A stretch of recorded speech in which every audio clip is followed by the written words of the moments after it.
Standard form. Now earlier we talked about slope-intercept form, which we know takes on the form y equals mx plus b.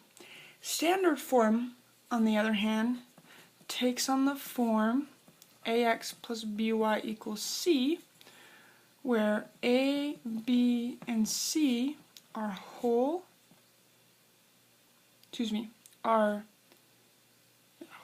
real numbers, and a is positive. So, an example of this would be 2x plus 3y equals 1. So, if we're given an equation like y equals 1/2 x minus 1, to get it into standard form, we need to get x and y on the same side. So the variables are on the same side, and the number that doesn't have a variable is on the other side. So we're going to leave 1 here. We're going to subtract 1/2 x over to the same side as y, and I get negative 1/2 x plus y equals negative 1. Variables are on the same side. Second step. We can't have fractions, so to get rid of it, we're going to times the whole equation by what's in the denominator, or 2. By timesing the whole equation, we actually aren't changing the function. We're just multiplying everything by a constant, which keeps it as the same line, but they're compared to each other by a multiple of a constant. So now, the other thing we need to know is this needs to be positive. So instead of multiplying by just 2, I'm going to multiply by negative 2. So negative 2 times negative 1/2, positive x minus 2y, negative 2 times negative 1 gives me 2. And this would be in standard form.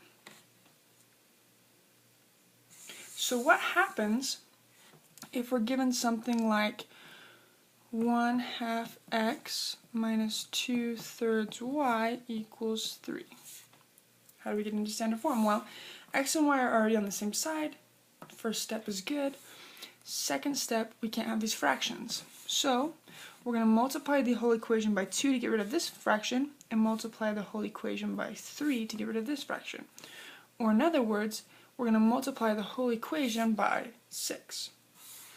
When we multiply this one by 6, 6 over 2 gives us 3x minus 12 over 3 gives us 4y, and 6 times 3 gives us 18. So this would be in standard form. Whole numbers, positive value, x and y on the same side. So another case would be, what if they gave us decimals? Because sometimes we do that. Well, we need to have them be whole numbers. So in this case, both of these decimals would need it to be shifted one to the right to be a whole number.